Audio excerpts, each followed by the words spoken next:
बाणे संत नामदेव जी महाराज। भाई रे इन नैन हरि पेखो, भाई रे इन नैन हरि पेखो, हरि की भक्ति साधु की संगति, सोई ये दिन लेखो। यह संत नामदेव जी महाराज की रूहानियत का राज खोलने वाली वाणी है। संत नामदेव जी महाराज ने 1270 ईस्वी से लेकर 1350 ईस्वी तक भारतवासियों को रूहानियत की दौलत से मालामाल किया। इस तरह से उन्होंने श्री गुरु नानक देव जी महाराज और संत कबीर दास जी महाराज से करीबन 2 साल पहले संत मत का प्रचार हिंदुस्तान में किया। उनका जन्म महाराष्ट्र में हुआ और शुरू में चूँकि उनके माता पिता विठल देव जी महाराज की आराधना किया करते थे, उन्होंने भी विठल भगवान की उपासना शुरू की, लेकिन धीरे धीरे वो सगुण से निर्गुण की तरफ मायल हो गए। तो इसी तरह से संत नामदेव जी महाराज ने भी अपने जीवन का आगाज विठल दास जी की उपासना से शुरू किया, मगर अपने जीवन के अंत काल में उन्होंने संत मत का प्रचार किया। उनका जन्म तो महाराष्ट्र में हुआ, लेकिन वो 62 साल तक भ्रमण करते रहे। उन्होंने महाराष्ट्र, राजस्थान, यूपी, मध्य प्रदेश, बिहार और पंजाब में संत मत का प्रचार किया। और एक बात जो सबसे विशेष उनके जीवन में मुझे नज़र आई वो ये है कि उन्होंने अपनी ज़िंदगी के जो आखिरी 18 वर्ष थे उसमें उन्होंने अपने तालीम का प्रचार गाँव में किया। और जैसा कि आप जानते हैं, उनके बहुत बार ये वही गांव है जिससे बाबा जयमल सिंह जी महाराज ने फिर रूहानियत का आगाज़। और बाबा जयमल सिंह जी महाराज हमारे जान की जान, हमारे रूह रवां दोनों जहानों के मालिक मुर्शिद आज़म हजूर बाबा सावन सिंह जी महाराज के गुरु थे। तो इस तरह से इनकी जो तालीम है उसका संबंध डायरेक्टली संत मत से है। अब ये देखिए कि वो हमें किस प्यार से रूहानियत के जो राज हैं उनको बताते हैं। भाई रे इन नैन हरि पेखो, भाई रे इन नैन हरि पेखो।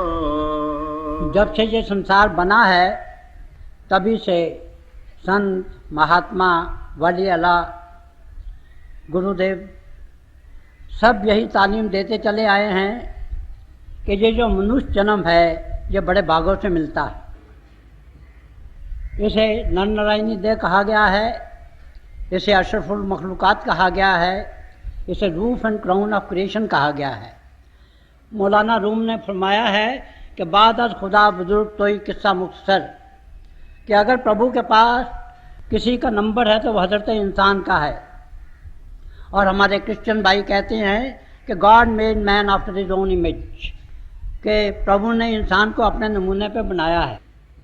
और इंसान सर्वश्रेष्ठ इसलिए है क्योंकि इंसान के ही जीवन में हमारी आत्मा और परमात्मा का मिलाप हो सकता है।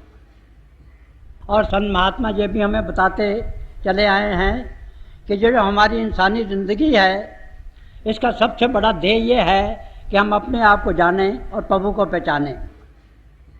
खुद शनासी और खुदा शनासी, the self knowledge and God realisation. तो यही तालीम हमें नामदेव जी महाराज भी दे रहे हैं।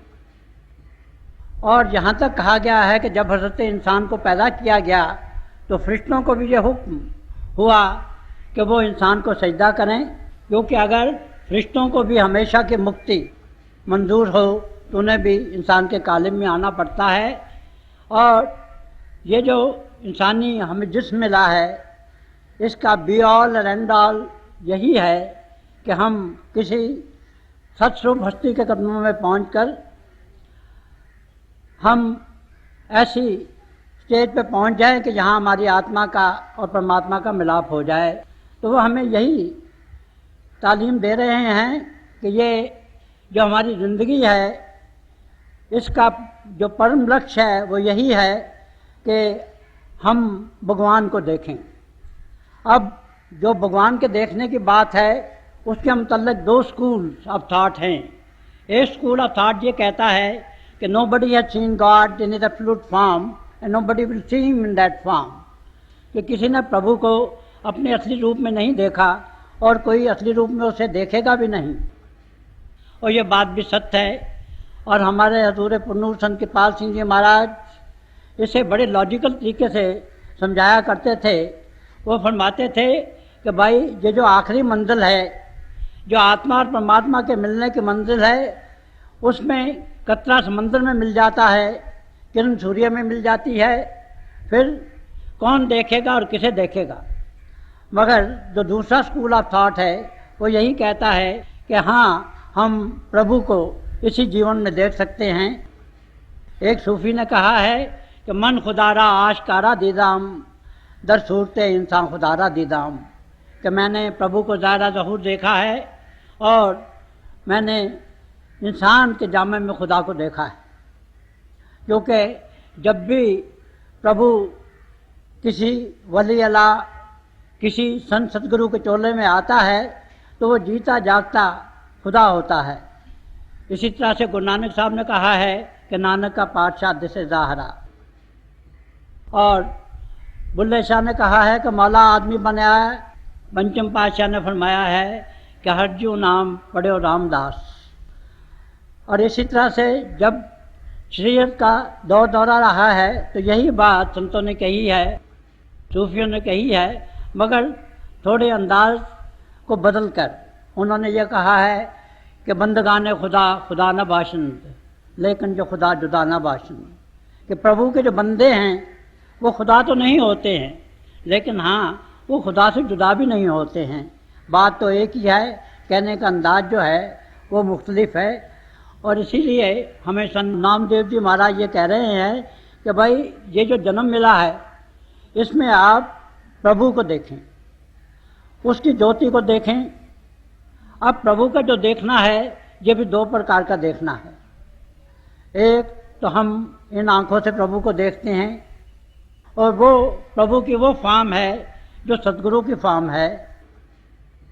और ये हमारे संतों महात्माओं ने बताया है, विशेष तौर पर कबीर साहब ने, कि काल में और दयाल में एक मुआहदा हुआ था, जिसके ज़रिए से यह फैसला हुआ कि अगर प्रभु ये चाहे कि कोई आत्मा परमात्मा से वापस मिल जाए तो वो इंसान का चौला धर्म करके संसार में आए और केवल सत्संग के द्वारा ही उसे अपने साथ मिलाए।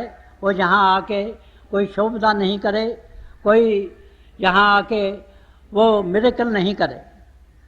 तो यही कहते हैं कि ये जो हमारी आँखें हैं, ये तभी असली मानों में आँखें हैं जब जो गुरु का दर्शन करें।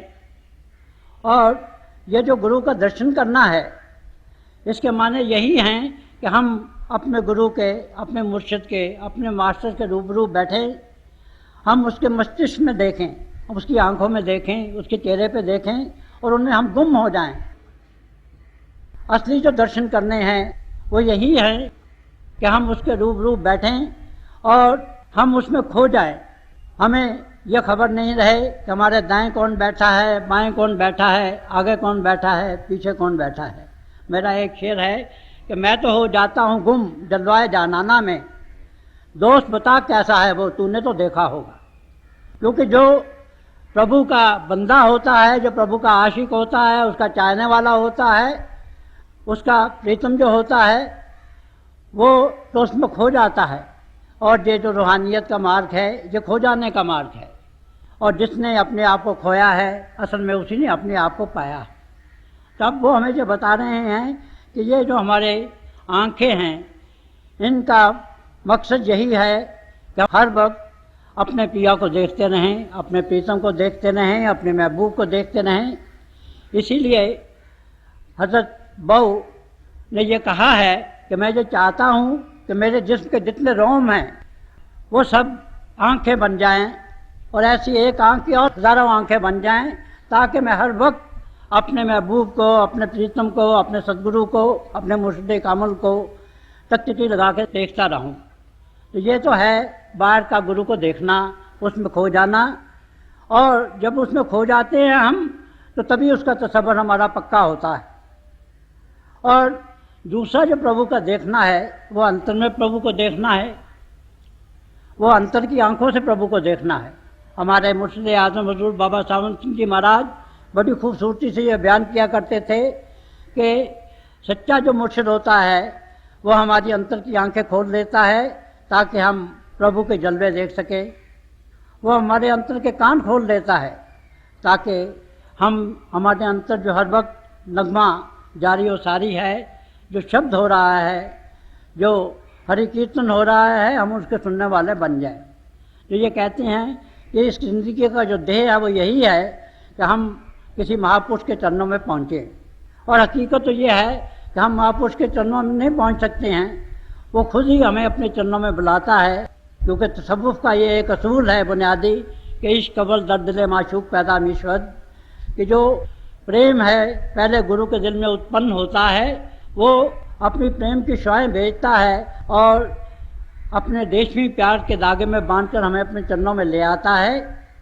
और फिर वो हमारे गुनाहों की तरफ देखता नहीं है, वो तो रूहानियत के ना ख़त्म होने वाले अटूट खजाने लाता है और हमें नाम के दौलत से माला माल कर देता है।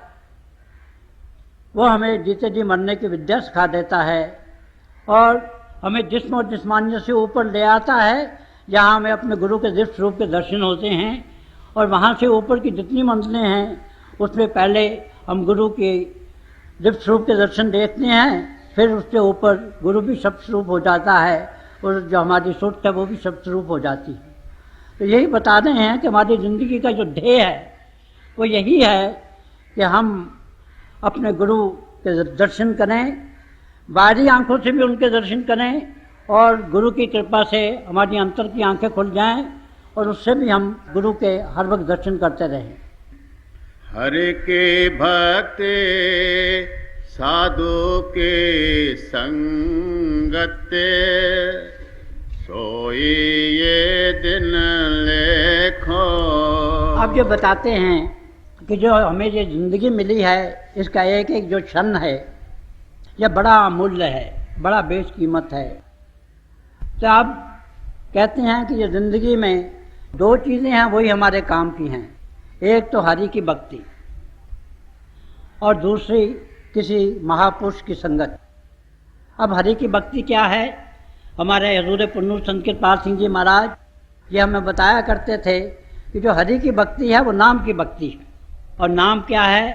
नाम केदारे खंड ब्रह्मंड, नाम ज्योति और श्रुति का रास्ता है। ये कहा जाता है कि प्रभु अकेला था, पहले वो महाचेतनता का समंदर था, उस वक्त और कोई नहीं था। फिर उसे यह संकल्प हुआ, यह ख्याल आया कि मैं एक से अनेक हो जाऊं, एक को अहम व्योम श्यामा, और एक हलोर उठी, एक वाइब्रेशन हुई और उसने दो सूरतें इख्तियार की, एक ज्योति की और एक श्रुति की, और इन दोनों को मिला के हम नाम कहते हैं। तो जो नाम की भक्ति है असली मानव में वही हरि की भक्ति है। तो कह रहे हैं कि भाई हमारी ज़िंदगी को वही क्षण मुबारक हैं। आसमानों में वही हमारी ज़िंदगी के जो क्षण हैं वो गिने जाते हैं प्रभु के रास्ते में, जिसमें हम या तो प्रभु की भक्ति करें या हम किसी महापुरुष के चरणों में वो गुजारें। क्योंकि यह कहा गया है कि दिन वही दिन हैं, रातें वही रातें हैं जो तेरी याद में गुजर जाएं। बाकी हम देखते हैं कि हम अपनी ज़िंदगी का जो बहुत सा वक्त है वो हम दुनिया के झंझटों में गवा देते हैं। हम कोशिश करते हैं कि दुनिया की दौलत हमारे पास इकट्ठी हो जाए, जायदाद हमारे पास इकट्ठी हो जाए, हमारा बहुत नाम हो जाए, बड़ी हमारी ख्याति हो जाए, हमें बहुत बड़ी कुर्सी मिल जाए और हमारी सेहत बहुत अच्छी हो जाए, हमारे बच्चे जो हैं बहुत अच्छे सेटल हो जाएं। तो अगर हम अपनी लिस्ट ऑफ प्रायोरिटीज में देखें तो उसमें या तो प्रभु के मिलने का हमें उसमें जिक्र ही नहीं मिलता है, और मिलता भी है तो वो सबसे जो कम प्रायोरिटी की जगह है आखिर में मिलता है। हम आमतौर पर यही चाहते हैं कि हमारे दुनिया के जितने काम हैं सब के सब होते रहें, और जैसे हमें जुंगा मिलता है वैसे हमें रूहानियत भी मिल जाए। मुझे याद है कि जब मैं बहुत छोटा था तो उस वक्त हम बाज़ार से कोई चीज़ लेने के लिए जाया करते थे, तो हम जितने पैसे देते थे दुकानदार वो चीज़ तो हमें दे देता था, उसके बाद कोई जुंगा दे देता था, कोई लॉलीपॉप दे देता था, कोई हमें थोड़ी स्वीट दे देता था, कैंडी दे देता था। तो हम वो जो हमें मिठाई मिल जाती थी, जो गोलियां मिल जाती थी, उन पे हम बड़ा नाज करते थे। और इसी तरह से वेस्ट में भी कहा जाता है कि एक बेकर डजन होता है कि अगर 12 डबल रोटियों के वहाँ पैसे देते हैं तो तेरी डबल रोटी हमें मुफ्त में मिलती है। तो हम यही चाहते हैं कि दुनिया के हम सब काम तो करें, वक्त सब हम दुनिया में लगाएं और रूहानियत जो है वो हमें जुंगे में मिल जाए। तो ये बात तो सही नहीं है। अगर हम ये चाहते हैं कि हम प्रभु को पा जाएं तो हमें अपनी जो लिस्ट ऑफ प्रायोरिटीज़ है उसे बदलना होगा। इस सिलसिले में मुझे अपने हजूर पुनूर संत कृपाल सिंह जी महाराज के जीवन का एक वाक़या याद आ गया। जब उन्होंने मैट्रिकुलेशन का इम्तहान पास किया तो उनके पास एक बहुत अहम सवाल था, और वो ये था कि उनकी ज़िंदगी का ध्येय क्या होना चाहिए। तो उन्होंने मुतवातर कई दिन और कई रात इस मामला के हर पहलू को सोचा, सब प्रातः कान सोचे, और आखिर वो इस नतीजे पर पहुँचे कि God first and world afterwards, कि पहले तो मुझे प्रभु को पाना है और उसके बाद ये दुनिया की चीज़ें मुझे चाहिए। And he never look back. सारी ज़िंदगी में उन्होंने इसी अपने आदर्श को अपने सामने रखा। तो इसी तरह से हमें भी अपनी जो लिस्ट ऑफ प्रायोरिटीज़ हैं उन्हें दोहराना होगा, अगर हम ये चाहते हैं कि हम इसी ज़िंदगी में हमेशा की मुक्ति पा जाएं, अमर हो जाएं, जावेदानी हो जाएं, लाफानी हो जाएं, इटर्नल हो जाएं। तो यही बता रहे हैं कि अगर हम ये चाहते हैं कि ये जो हमारी ज़िंदगी का ध्येय है हमेशा की मुक्ति पाने का, ये पूरा हो जाए, तो इसके लिए दो चीज़ें जो हैं वो बहुत ज़रूरी हैं। एक तो ये है कि हमें प्रभु की भक्ति करनी है, नाम की भक्ति करनी है। और जैसा कि मैंने अर्ज़ किया है, नाम की भक्ति वही है कि हम किसी महापुरुष के चरणों में बैठकर, उसकी छत्र छाया में बैठकर, उस चीज़ की लाइफ इंस्पायरिंग जो ग्लांसेस हैं उनकी बदौलत जिस्म और जिस्मानियत से ऊपर आएँ, और ऊपर आके रूहानी मंडलों में से गुजरते हुए आखिरी मंजिल पे पहुँचे जिसमें हमारी आत्मा और परमात्मा का मिलाप होता है। और ये जो नाम का रास्ता है ये ज्योति और श्रुति का रास्ता है। ये पुरातन से पुरातन और सनातन से सनातन रास्ता है। ये कभी बदला है ना कभी बदलेगा। आज सच, जुगात सच, है भी सच, नानक होसी भी सच। और दूसरी बात यह है कि हम किसी महापुरुष के चरणों में बैठें।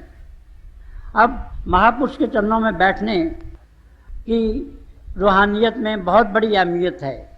ये कहा गया है कि हम नशीनी सात बाओलिया बेहतर सत साला तार बैरिया, कि अगर हम किसी महापुरुष के चरणों में एक घड़ी बैठें तो वो 100 साल की निष्कपट जो हमारी आराधना है उससे भी वो बेहतर है। मगर सदगुरु के चरणों में बैठना क्या है, सदगुरु की सोबत में बैठना क्या है, इसके मुतल्लिक भी तसव्वुफ़ में बड़ी बारीकी से एक्सप्लेनेशन दिया गया है कि ये जो सोबत है सदगुरु की, जो सदगुरु के चरणों में बैठना है, ये उन्हीं क्षणों तक लिमिटेड है कि जिसमें हम अपने गुरु में खो जाएं। हम अक्सर ये कहते हैं कि हम 50 वर्ष से सत्संगी हैं, हम 30 वर्ष के सत्संगी हैं, हम 20 वर्ष के सत्संगी हैं। आइए हम दिल में सोचे कि क्या वाकई हम 20 वर्ष के सत्संगी हैं। सत्संग के मायने हैं, सत्य के मायने हैं सच्चाई, जब प्रभु की वो संग है जो उसके साथ हो। तो असली मानों में हम उसी अरसे के लिए सत्संगी हैं कि जितना अरसा हमने प्रभु के चरणों में गुजारा है, जितना अरसा हम प्रभु से इतमिक हुए हैं, क्योंकि अब हम सत्संग में बैठे हैं। असली सत्संग में जो बैठना है वो वही है कि हम अपने प्रभु के मस्तिष्क की तरफ देखें, हम उसकी आंखों में देखें, उसके चेहरे को देखें, उसका ये जो प्रभु का दिया हुआ रूहानी जिस्म है उसे देखें, उसमें खो जाएं। जितनी देर के लिए हम अपने सदगुरु में खो जाते हैं, असली मानव में उतनी देर के लिए हम सत्संग करते हैं। तो अगर हम दिल में ये सोचें कि क्या वाकई हमने इतने वर्ष से सत्संग किया है, तो हम इस नतीजे पर पहुँचेंगे कि नाम तो हमने लिया है, गुरु की बख्शिश तो हम पे हुई है, ये तो सही है, मगर जो सत्संग हमने किया है वो तो उन्हीं लम्हों तक लिमिटेड है, महदूद है, जिसमें हम अपने प्रभु में खो गए हैं। तो यही बताते हैं कि अगर हम किसी महापुरुष की छत्र छाया में चले जाएं, वो हमें नाम दान बख्श दे, जीते जी मरने की विद्या हमें दे दे, जिस्म और जिस्मानियत से ऊपर ले आए, अपने दिव्य स्वरूप के दर्शन करा दे और फिर रूहानी मंडलों में से हमें सफ़र करवा दे, तो वही जो क्षण हैं वही असली क्षण है हमारी ज़िंदगी के। और बाकी जितना हम वक्त दुनिया के कामों में लगाते हैं वो तो व्यर्थ चला जाता है। चरण सोए जो नचत प्रेम से, कर सोए जो पूजा। अब जो बता रहे हैं कि हमारे जो पाँव हैं उनका क्या फंक्शन है, उनका क्या काम है। बताते हैं कि असली मानव में वही जो हमारे पाँव हैं, पाँव कहलाने के हकदार हैं, जो प्रभु की याद में नाच उठें। अब देखिए, अगर हम अपने जीवन को देखें तो हम बहुत दफ़ा नाचते हैं, बहुत डांसेस भी करते हैं, मगर क्या प्रभु के प्रेम ने कभी हमने नाचा है? चैतन्य महाप्रभु थे, वो जब आनंद विभोर हो उठते थे तो वो नाचना शुरू कर देते थे, प्रभु की याद में नाचते थे। और उनकी चार्जिंग इतनी थी कि जो कोई भी उनके पास आता था वो भी नाचना शुरू कर देता था। उनका बोला था हरि बोल। हमारे हुजूर पुनूर संत कृपाल सिंह जी महाराज उनके जीवन का एक वाक़या बताया करते थे। एक दफ़ा वो एक धोबी घाट पे गए, वहाँ एक धोबी से उन्होंने कहा कि हरि बोल। उसने ये समझा कि कोई भिखमंगा आया है, वो खामोश रहा। दोबारा फिर उन्होंने कहा हरि बोल, वो फिर नहीं बोला। तीसरी दफ़ा उसे उन्होंने झंझोर दिया, कहा कि हरि बोल, और उसने ये कह दिया हरि बोल, और वो भी सरमस्त हो गया, सरशार हो गया, वो भी सरमस्ती से नाचने लगा। और उसके बाद वो जिसके पास भी गया, जिस दूसरे धोबी के पास गया, जब उसने कहा कि हरि बोल, तो वो भी नाचने लगा। और नतीजा ये था कि चंद ही मिनटों में सारा धोबी का प्रभु की याद में नाचने लगा। इसी तरह से मीराबाई जी थी, वो जब प्रभु की याद में खो जाती थी तो वो नाच उठती थी। और ये जो चरण हैं, ये जो पाँव हैं हमारे, तभी मुबारक हैं जब वो हम अपने महबूब, अपने प्रीतम की गली की तरफ चलें। असल में चरणों का काम यही है, हमारे कदमों का काम यही है, हमारे पाँव का काम यही है कि वो जो भी कदम उठाएं वो उसे अपने प्रभु की तरफ ले जाए। मगर हम अगर देखें तो हम जो पाँव उठाते हैं वो प्रभु से हमें दूर ले जाता है। क्योंकि हम दुनिया के कामों के लिए कदम उठाते हैं। हमें ये चाहिए कि जो भी हम कदम उठाएं वो हमें प्रभु के करीब ले जाए। असली मानव में वही कदम है, और असली मानव में जो हाथ हैं उनका भी फंक्शन यही है कि वो प्रभु की आराधना में हम उठाएं, प्रभु की दुआ में उठाएं। हाथ वही है जो प्रभु की दुआ में उठ जाए, क्योंकि हम हाथों से दुनिया के काम करते हैं, और जब तक हम दुनिया के काम करते रहते हैं वो जो समय है वो तो असली गिनती में नहीं आता। गिनती में तो वही वक्त आता है कि जो प्रभु की प्रार्थना में चला जाए, प्रभु की प्रेयर में गुजर जाए। और जहाँ तक ये प्रेयर का तल्लक है, ये कई प्रकार की प्रेयर है। सबसे पहले तो प्रार्थना ये है जिसे हम ये कहते हैं कि प्रेयर ऑफ पिटीशन और सप्लिकेशन, कि हम प्रभु से मांगते हैं कि आप प्रभु हमें तो अच्छी सेहत दे, हमें पैसे दे, हमें बहुत नेम एंड फेम दे। और उसके बाद जो दूसरी स्टेज है प्रेयर की, वो कहते हैं कि प्रेयर ऑफ थैंक्स गिविंग, कि हम गुरु का शुक्राना करते हैं, हम हाथ उठाते हैं और उसका शुक्राना करते हैं। और उसमें यह खूबी है कि पहली किस्म की जो प्रेयर है उसमें तो हम ये मानते हैं कि भाई प्रभु जो है कोई ऐसी ताकत है जो हमसे बड़ी ताकत है, हम जो कुछ माने वो हमें देती है। दूसरी जो है वो प्रेयर ऑफ एंटिसिपेशन है, वो ये है कि प्रभु हमारी हर जो नीड है उसे वो समझता है कि हमें क्या चाहिए, वो हमें खुद बख्श देता है, और उसके लिए हम उसका शुक्राना अदा करते हैं। जो तीसरी किस्म की इससे भी ऊंची प्रेयर है, जब प्रार्थना है, वो ये है कि हमारे दिल में ये लगन पैदा हो जाती है कि इसी ज़िंदगी में हम मुक्ति पा जाएं, और उसके लिए हम किसी महापुरुष के चरणों में पहुंच जाएं। तो हम प्रभु से ये प्रार्थना करते हैं कि हमें किसी महापुरुष के चरणों में पहुंचा दीजिए। और जो चौथी प्रेयर है उसे हम कहते हैं कि prayer of gratitude and prayer of forgiveness, कि हम प्रभु से ये कहते हैं, हम ये रियलाइज़ करते हैं कि हम बड़े गुनाहगार हैं, हमारे चारों तरफ गुनाहों की दुकानें सजी हुई हैं। जैसा कि ख्वाजा हाफिज ने कहा है कि समंदर के दरमियान में जैसे एक तख्ता छोड़ दिया जाए और उस पर हमें बांध दिया जाए, हमारे हाथ भी बांध दिए जाएं, हमारे गर्दन भी बांध दी जाए, हमारा जिस्म भी बांध दिया जाए, तो कुदरती बात है कि जब समंदर में ऊंची लहरें आएंगी और नीची लहरें आएंगी तो हमारे सर के ऊपर से गुजर जाएंगी।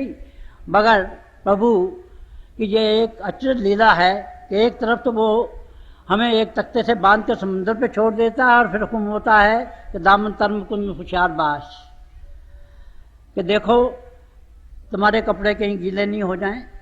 तो हम तो उससे बच नहीं सकते हैं। इसी तरह से हमारे चारों तरफ गुनाहों की दुकानें सजी हुई हैं और हम उनसे बच नहीं सकते हैं। तो ऐसी हालत में हम प्रभु से ये पुकार करते हैं कि या प्रभु तू ही हमें अब इन गुनाहों से बचा। तो जो प्रभु है ऐसी हालत में वो कहते हैं कि एक चूंटी के दिल से निकली हुई पुकार को जल्दी सुनता है और हाथी की चिंगार को बाद में सुनता है। तो वो कोई ऐसा सामान पैदा कर देता है कि हम किसी महापुरुष के चरणों में पहुंच जाएं। और जो उससे भी ऊपर की किस्म की प्रेयर है या प्रार्थना है वो ये है मेडिटेशन, वो है भजन सिमरन करना, क्योंकि उसमें हम जिस्म और जिस्मानियत से ऊपर आते हैं और गुरु की नज़्ज़े करम से हमें एक बूस्ट मिलती है। ये जो रूहानियत का रास्ता है ये नज़्ज़े करम का रास्ता है और ये कर्म का भी रास्ता है, मगर सबसे पहले इसमें नज़्ज़े करम होती है। पहले गुरु अपनी ज़िंदगी को उबारने वाली हमें एक नज़र बख्शता है, जियादान ज़िंदगी को उबारने वाला हमें देता है। तो एक छोटी सी आग बन जाती है और जब वो पहले हमें अपनी नज़र से बख्शिश करता है तो फिर हम थोड़ा सा उस पर अमल करते हैं तो एक छोटी सी और आग बन जाती है। और इसी तरह से जब वो देखता है कि हमने अमल किया है तो हम पे और नज़्ज़े करम करता है। तो इसी तरह से वो हमें नद्दो नद्दी निहाल करता जाता है और जो वो हमें नद्दो नद्दी निहाल करता चला जाता है हम उस पर ज़्यादा से ज़्यादा अमल करते चले जाते हैं। और आहिस्ता आहिस्ता ये जो छोटी छोटी आग बनती हैं ये पूरे सर्कल में, पूरे दायरे में तब्दील हो जाती हैं और जब ये पूरा दायरा बन जाता है तो हमारी आत्मा का और परमात्मा का मिलाप हो जाता है। तो यही असल में ये जो मेडिटेशन की स्टेज है, भजन और सिमरन की स्टेज है, ये रास्ता जो है ये प्रभु की नज़्ज़े करम का नतीजा है। और जब प्रभु की नज़्ज़े करम होती है तो हम उस पर धीरे धीरे अमल करना शुरू कर देते हैं। और पहले वो हमें जिस्म और जिस्मानियत से ऊपर लाता है, तारागण, चाँद, सूरज से ऊपर ले जाकर अपने गुरु के दिव्य स्वरूप के दर्शन कराता है, और फिर सूक्ष्म और कारण देशों से ऊपर ले जाता है, और वहाँ जाके हम असली अमृतसर में, वहाँ जाके हम असली सचश्मा कौसर में, fountain head of water of life में, वहाँ जाके हम स्नान करते हैं, वो अमृत पीते हैं। हाँ, और जो मुझे बात याद आ गई कि जो अमृतसर है इसका जिक्र नामदेव जी महाराज ने अपनी वाणी में किया है। अब अमृतसर जो हम अब देखते हैं ये तो बाद में चौथी और पांचवी पातशाही के वक्त में बना। अब उससे 200-250-300 वर्ष पहले नामदेव जी महाराज ने अपनी वाणी में उसी अमृतसर का जिक्र किया है। तो जब हम उस अमृतसर का अमृत पीते हैं तो फिर जितने भी जो हमारे काम, क्रोध, लोभ और अहंकार के पर्दे हैं ये सब उतर जाते हैं। 25 प्रकृति से हम ऊपर चले जाते हैं, त्रिगुणातीत हो जाते हैं, और वहीं पे जाकर असली मानव में हमें साथ कहा जाता है कि साथ की महिमा त्रिगुण से दूर, त्रिगुणातीत हो जाते हैं। और वहीं जाके हमें ये महसूस होता है कि हमारी आत्मा जो है ये परमात्मा की अंश है। और फिर उससे ऊपर गुरु की दया से हम जब जाते हैं तो पहले गुरु में लीन हो जाते हैं। उस स्टेज को हमारे सूफी भाई फनाफिल शेख की स्टेज कहते हैं। और उसके बाद हम अपने निजगढ़ में सचखंड में पहुंचते हैं, और उससे ऊपर के भी अलग और अगम की मंजिलों से गुजरकर उस आखिरी स्टेज में पहुंच जाते हैं कि जिसे अनामी कहा जाता है या शब्द कहा जाता है। और वहाँ जाके हमारी आत्मा और परमात्मा का मिलाप हो जाता है। तो यही बताते हैं कि भाई अगर हमने प्रभु के रास्ते में चलना है तो तब हमें हर वक्त प्रभु की आराधना करनी चाहिए। और असली जो हाथ हैं उनका फंक्शन यही है कि हर वक्त वो प्रभु की आराधना करें, प्रभु की प्रार्थना में हर वक्त को उठाए जाएं, प्रभु की दुआ हम हाथों से करें।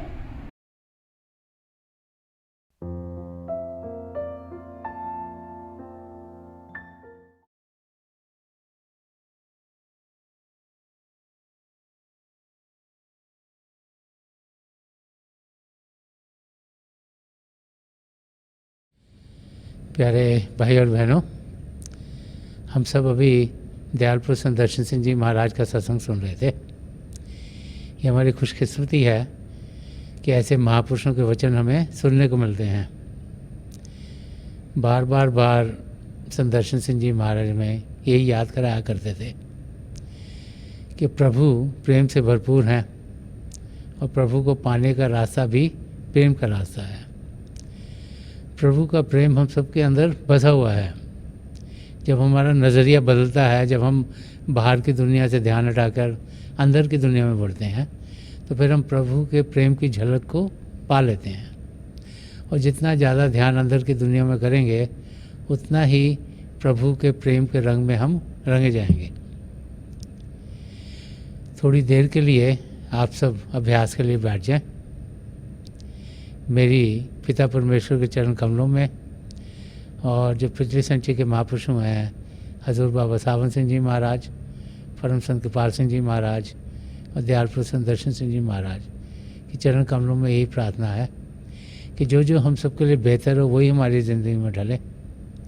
हम प्रभु के शब्द के साथ जुड़ें और प्रभु की ज्योति को हम अपने अंदर तेज़ी से पाएँ।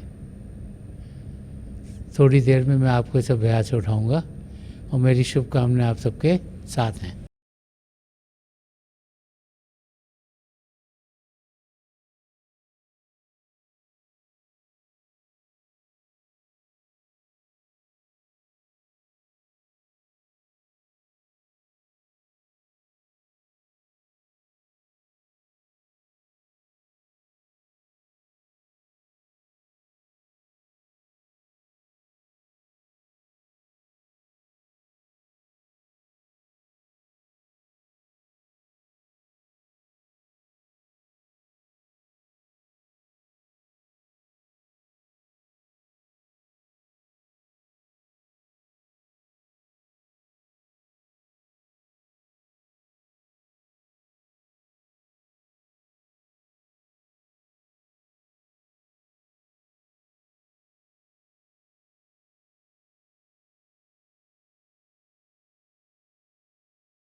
छोड़ दीजिए जी, प्लीज़ लीव ऑफ।